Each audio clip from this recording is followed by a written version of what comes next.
KTR quash petition పై నేడు హైకోర్టులో విచారణ జరగనుంది. ఫార్ములా ఈ రేస్ కేసులో తనపై నమోదైన కేసులో కొట్టివేయాలని హైకోర్టులో పిటిషన్ దాఖలు చేశారు. ఇవాళ ఈ పిటిషన్ పై కోర్టు విచారణ చేపట్టనుంది. మరోవైపు కేటీఆర్ ను అరెస్ట్ చేయొద్దని హైకోర్టు ఇచ్చిన ఆదేశాల గడువు నేటితో ముగియనుంది.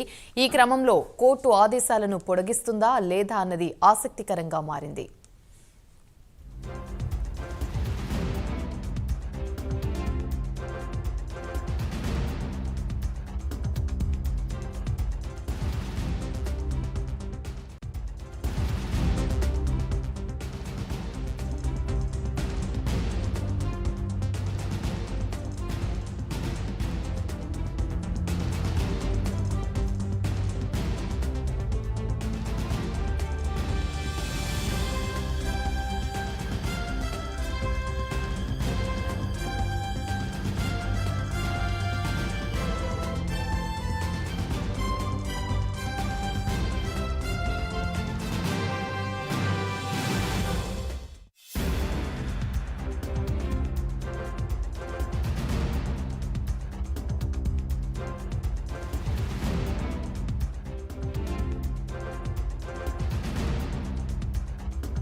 కేటీఆర్ క్వాష్ పిటిషన్ పై నేడు హైకోర్టులో విచారణ జరగనుంది.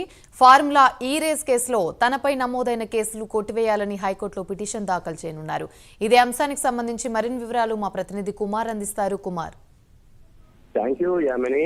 ఫార్ములా ఈ కార్ రేస్ సంబంధించి కేటీఆర్ పిటిషన్ పై నేడు హైకోర్టులో అయితే విచారణ అయితే కొనసాగనుంది. ముఖ్యంగా ఫార్ములా ఈ కార్ రేస్ అని కేటీఆర్ ఇప్పటికే క్వాష్ పిటిషన్ అయితే దాఖలు చేశారు. ముఖ్యంగా తనపై నమోదైన కేసుని క్వాష్ చేయాలంటూ కూడా హైకోర్టులో పిటిషన్ దాఖలు చేసిన నేపథ్యంలోనే ముఖ్యంగా ఇప్పటివరకు కూడా ఈ కేసుపై గతంలో విచారణ అయితే జరిగింది. ఏదైతే ఈ నెల 31 వరకు కూడా అరెస్ట్ చేయవద్దు అంటూ కూడా హైకోర్టు అయితే ఆర్డర్ జారీ చేసింది.